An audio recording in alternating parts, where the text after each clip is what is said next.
So we are still in your Rule 112, that is the preliminary investigation, and we are done with Section 1. Ang importante sa Section 1 is when is PI required. We are also done with Section 2, who are the officers authorized to conduct preliminary investigations. Recall the prosecutors, the ombudsman, the COMELEC, and the PCGG. We are also done with Section 3, the procedure if a case requires a preliminary investigation, and we compared that to the procedure if a case does not require a PI nor covered by the rule on summary procedure. That is your Section 8. And I will always recall that the decision of the investigating prosecutor is not yet a final decision because it is going to be reviewed by his boss or her big boss, that is the city prosecutor or the provincial prosecutor. Next, we talked about the records. If the information is now filed in the court, together with the information is the affidavits and the counter affidavits, as well as the other supporting documents, evidence. Next, we discussed Section 5. When can a warrant of arrest be issued? Remember that a warrant of arrest can only be issued by a judge. There must be a personal evaluation on the part of the judge. So in this video, what we are going to discuss is, of course, the famous Section 6. Ito yung may inquest. When accused is lawfully arrested without warrant. So Section 6 of your Rule 112 reads as follows: when a person is lawfully arrested without a warrant. But first, can you arrest a person without a warrant of arrest? Answer is general rule, you cannot. Definitely, you cannot arrest a person because that would be a violation of his constitutional rights. Under the Bill of Rights, you are guaranteed that you will not be deprived of your liberty. But of course, we are talking about the general rule, because if you're going to read your Section 5, Rule 113, mas nauna na tayo, nasa Rule 113, it says or it reads as follows: a peace officer, take note ha, not only a peace officer, but even a private individual, he can arrest a person even if there is no warrant of arrest. He can arrest a person even if there is no warrant of arrest, as long as it will fall under any of these situations. So number 1 is, of course, the in flagrante delicto arrest. If the person to be arrested has committed, is actually committing, or is attempting to commit an offense, then you can arrest him even without a warrant. Number 2, this is the doctrine of hot pursuit. When an offense has just been committed and the peace officer or the private individual has probable cause to believe, based on personal knowledge of facts or circumstances, that the person to be arrested has committed it. And the last is the escapee. Ano ang sinasabi sa atin ng Section 5? In case of any of these three instances, then the peace officer or the private individual who arrested the person without a warrant shall deliver the person arrested to the nearest police station or jail. The person arrested without a warrant shall be forthwith delivered to the nearest police station or jail, and he shall be proceeded against in accordance with Section 6 of the Rule 112.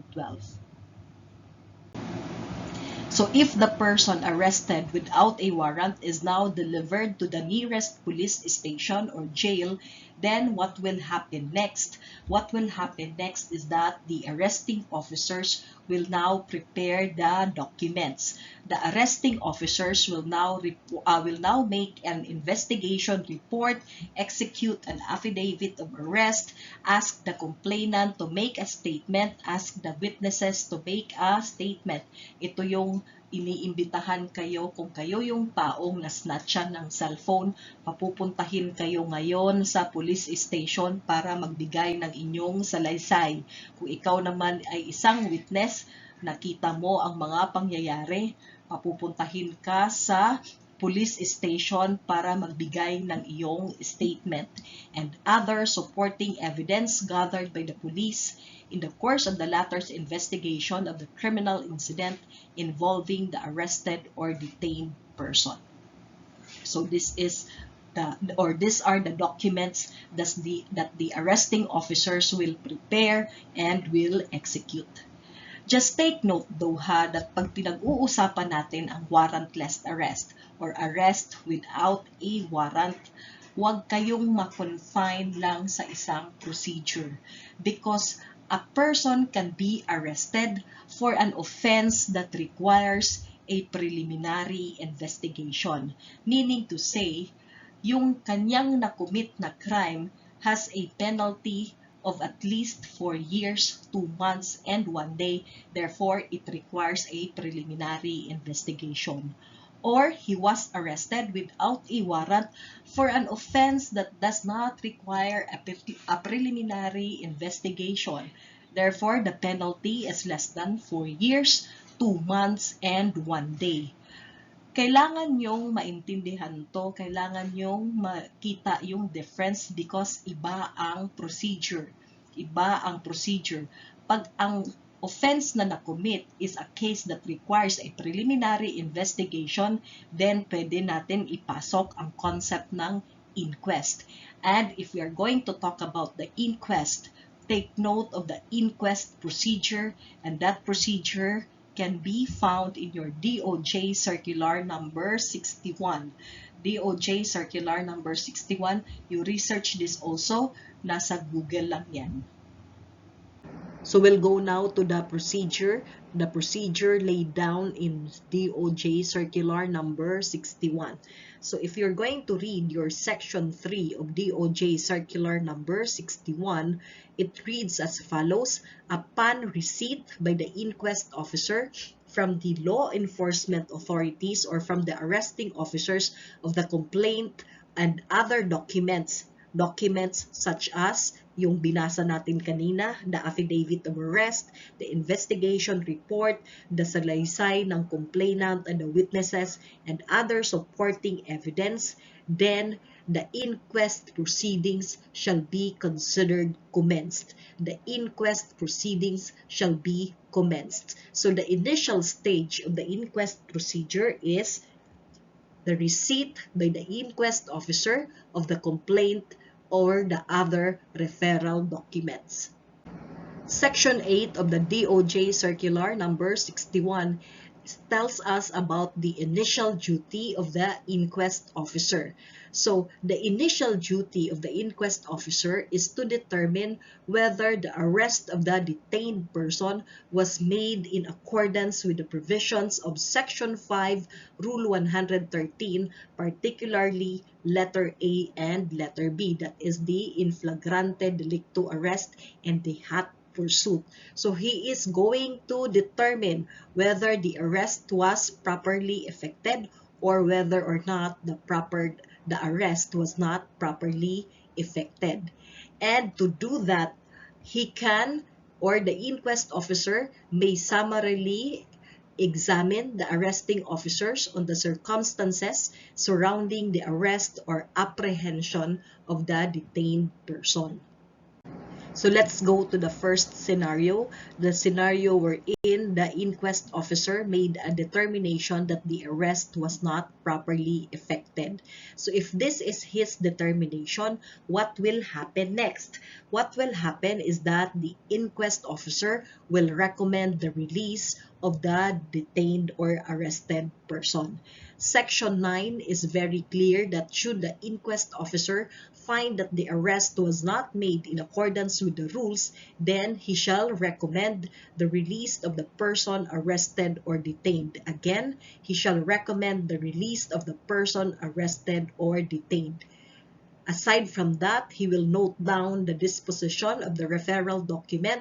He will prepare a brief memorandum indicating the reasons for the action taken. And last is, he will forward the same to the city or the provincial prosecutor for appropriate action. So just like in your preliminary investigation, yung decision ng inquest officer is not yet a final decision because it will be forwarded to his big boss, either the city prosecutor or the provincial prosecutor, for their review. So if the case was forwarded together with the documents, together with the records, it was forwarded to his superiors, to his big boss or her big boss, at sinabi ng big boss, wala namang problema, you made the right decision, then what will happen? Then the person arrested or the detained person will be released. But what happens if the situation is like this?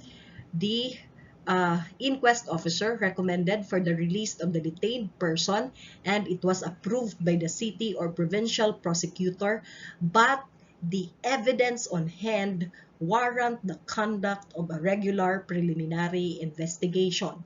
Just like for example, yung tao palang dinampot or yung taong nakulong, although siya yung nakapatay or although siya yung nag-snatch, but that incident happened 1 year before. Therefore, hindi na siya pasok dun sa hot pursuit, hindi na rin siya pasok sa in flagrante delicto. So if this is the scenario, ano ang sinasabi ng DOJ Circular number 61 sa atin? Released shall still be served on the officer having custody of the said detainee, but that officer having custody will be directed to serve upon the detainee a subpoena or notice of preliminary investigation. So let's change the situation. What if the arrest was properly effected? So what will happen? According to Section 10, if the arrest was properly effected, or should the inquest officer find that the arrest was properly effected, the next thing that he will do is he will ask the detained person whether he wants to avail himself of a preliminary investigation. So tatanungin ngayon si detained person, gusto mo ba ng preliminary investigation? Kung ang sagot ni detained person is yes, gusto ko ng preliminary investigation, then he will be asked to execute a waiver of Article 125 of the Revised Penal Code.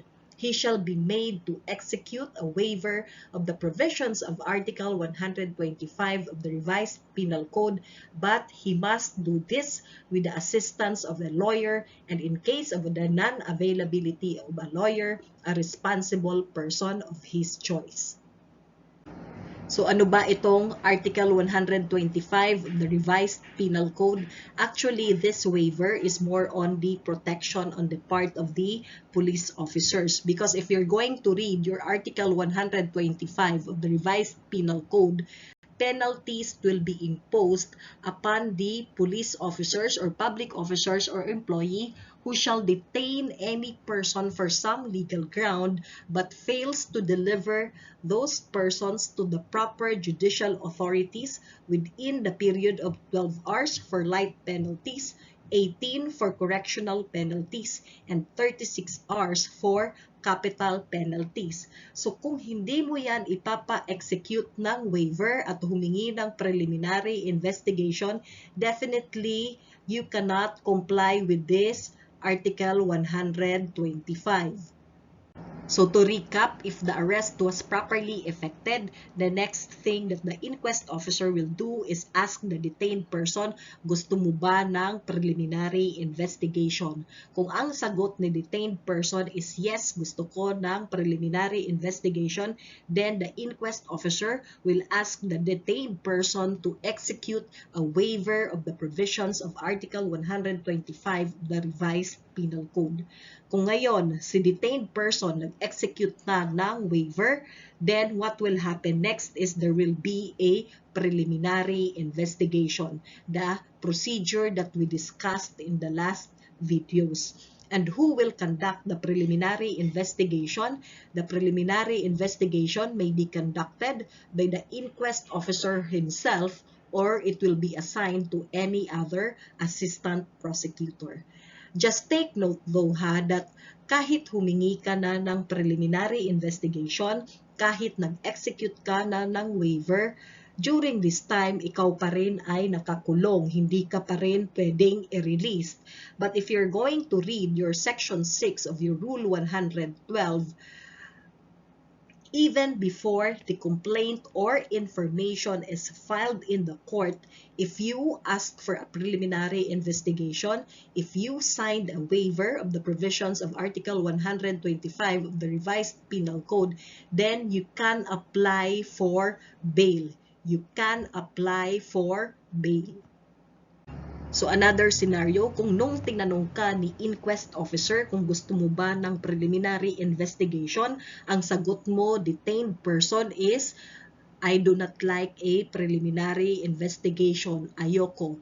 Then what will happen next? Magkakaroon na ng inquest. Ito yung hinihintay natin, the inquest proper. Just take note though that ang inquest proper does not happen only if the person or the detained person was asked if he likes API and his answer was no. Because inquest proper can also happen if itong tao na to humingi ng PI but nung pinapa-execute na siya ng waiver, hindi siya nag-execute. Therefore, in that case, there will be an inquest proper.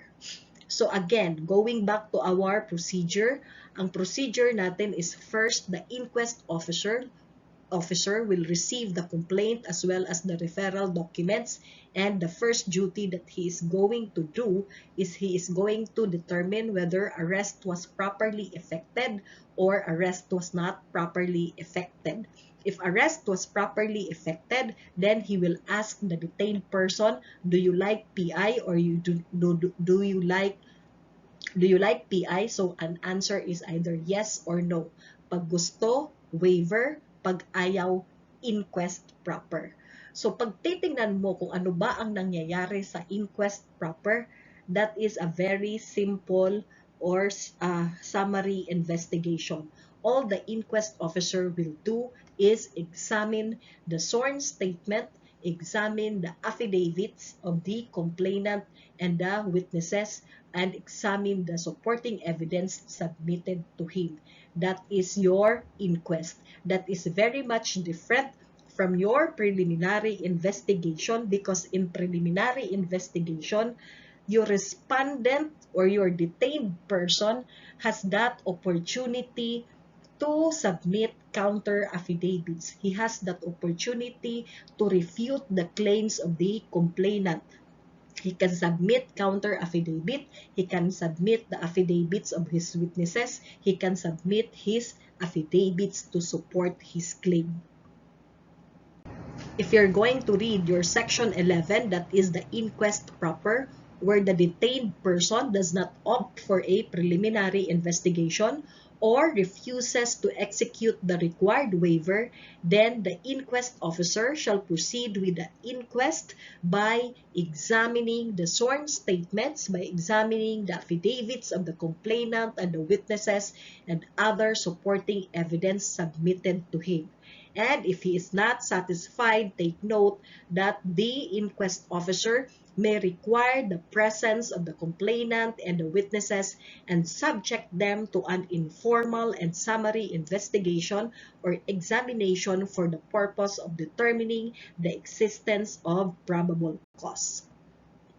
So after the examination of the inquest officer of the statements made by the complainant, the statements or the affidavits made by the witnesses, as well as the evidence submitted to him, then there will be now a determination of probable cause. And dalawa lang naman yan, either merong probable cause or walang probable cause. Pag walang probable cause, then the inquest officer will recommend the release of the detained person. Very clear according to your section 15 of the DOJ circular number 61 that if the inquest officer finds no probable cause, then he shall recommend the release of the arrested or detained person. Take note lang ha, kagaya doon sa preliminary investigation, yung decision ni inquest officer is not a final decision because he will forward the record of the case to his bosses, to his superiors, either the city prosecutor or provincial prosecutor for appropriate action. At kung sinabi ni city prosecutor or ni provincial prosecutor na tama yang desisyon mo, wala kaming objection, then what will happen next? The order of release shall be served on the officer having custody of the said detainee. But what if baliktad ang situation, hindi nag-agree ang kanyang mga superior sa kanyang decision? Should the city or provincial prosecutor disapprove the recommendation of release, then the arrested or detained person shall remain under custody and hence information will now be filed in the court. On the other hand, if sa tingin naman ni inquest prosecutor there is a probable cause, then what is he going to do? He is going to prepare the information. According to section 13, if there is a presence of probable cause, the inquest officer shall prepare the corresponding information with the recommendation that the same be filed in court. The complaint or information will indicate the offense committed and the amount of bail recommended if that is bailable. Again, the record of the case will be forwarded to the city prosecutor, to his superiors, or to the provincial prosecutor for their review or appropriate action. The decision of the inquest officer is not yet final. So in summary, here is the procedure. The inquest officer will receive the complaint and the referral documents from the law enforcement authorities or from the arresting officers.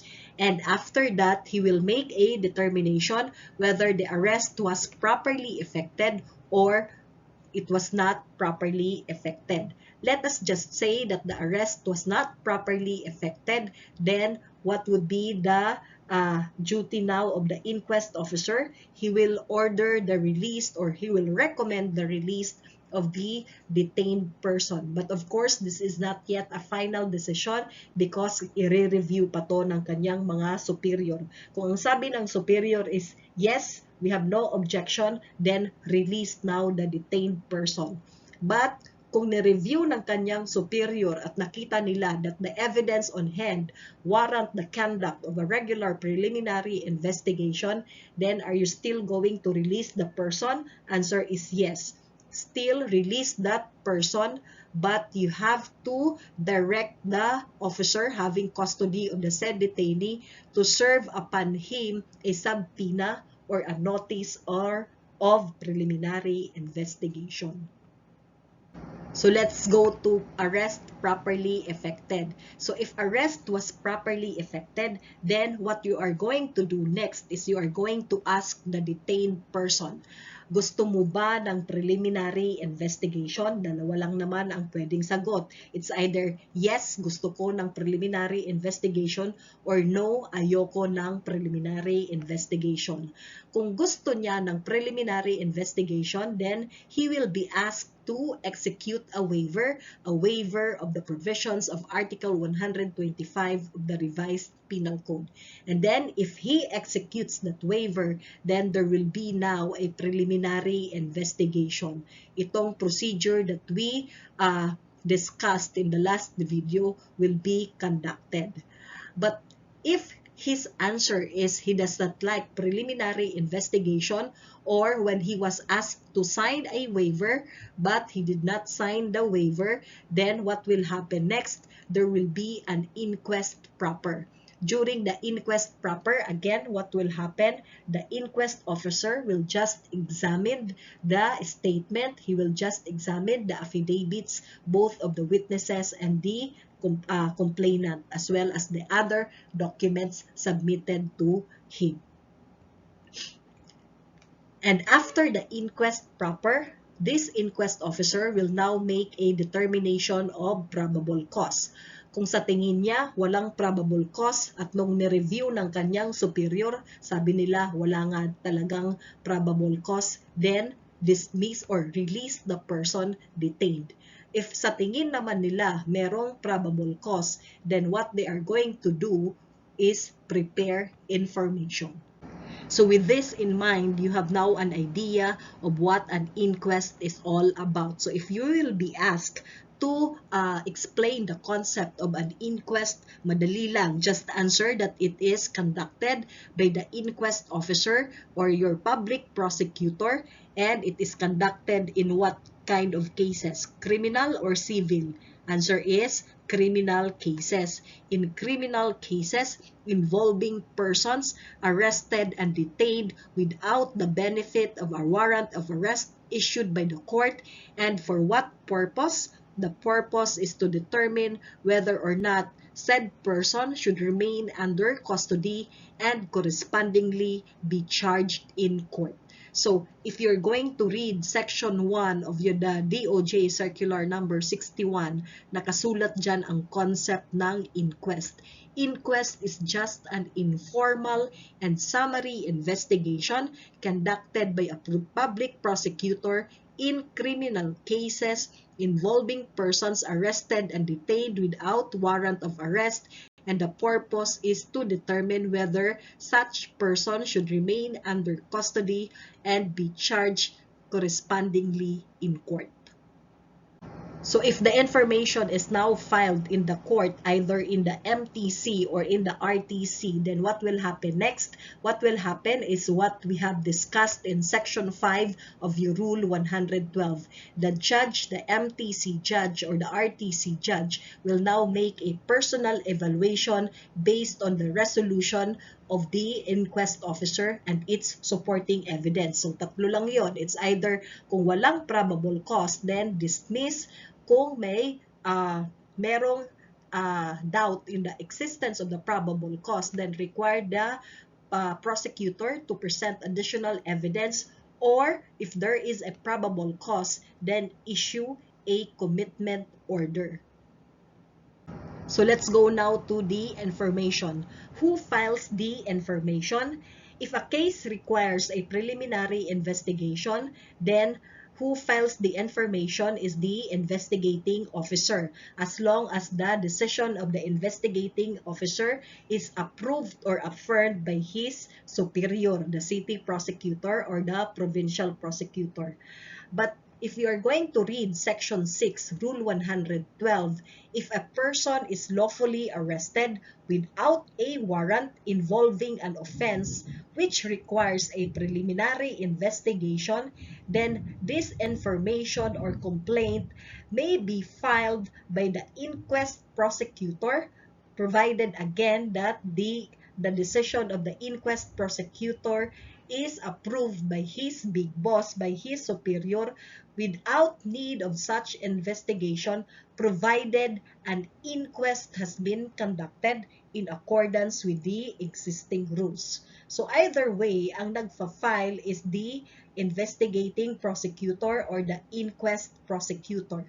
But of course, there are places in the Philippines na walang inquest prosecutor, especially kung nandun ka sa mga lugar na malalayo na, like for example yung mga mountain province, yung mga buntok. I don't know, I'm not sure if meron pero correct me if I'm wrong, but there are places in the Philippines wherein an inquest prosecutor is not assigned. So in that case, what will happen? Who will file the information? According to Section 6 again of your Rule 112, in the absence or unavailability of an inquest prosecutor, the complaint may be filed by the offended party or by a peace officer directly with the proper court on the basis of the affidavit of the offended party or arresting officer or person. So another scenario, information is now filed in the court, either in the RTC or in the MTC.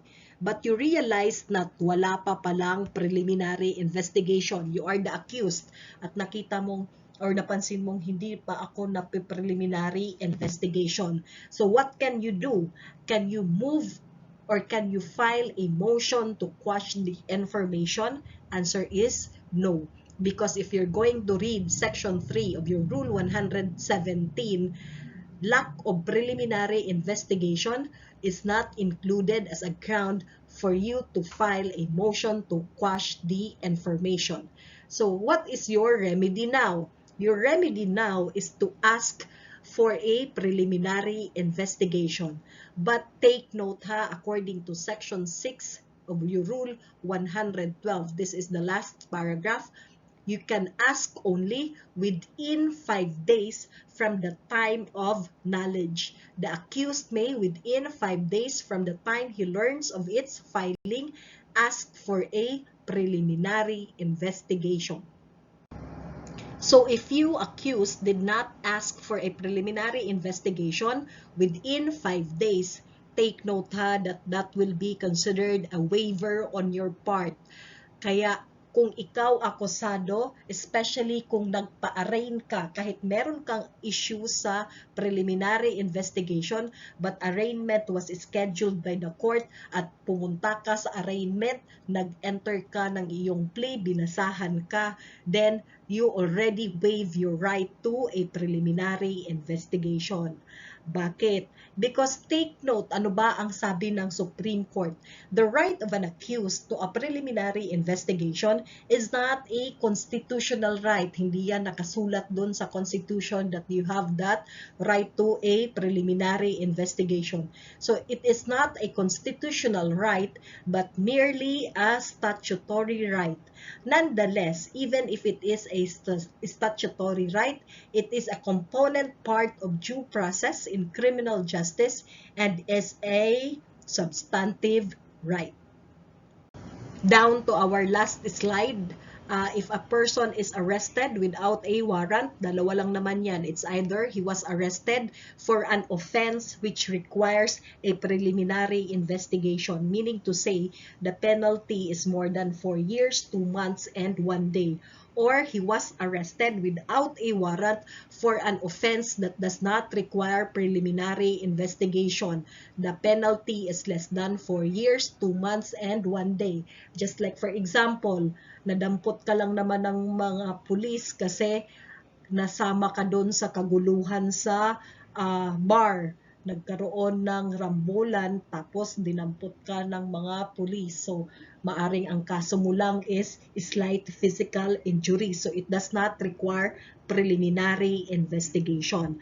So, yung pinag-uusapan natin kanina, this procedure, take note ha, that this is the procedure if a case requires preliminary investigation. So if a case requires preliminary investigation, then we have to follow this one. However, if a case does not require preliminary investigation, then what will happen?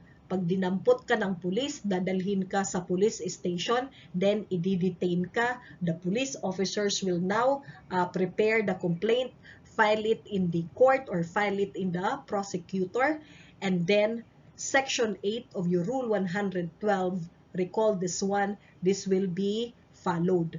If filed with the MTC judge will determine if there is a probable cause. If there is no probable cause, dismiss the case. However, if there is a probable cause, issue a commitment order if the accused had already been arrested and hold him for trial. But in this instance, you can now apply for bail. Bailable naman yan kasi the penalty is less than 4 years, 2 months, and 1 day.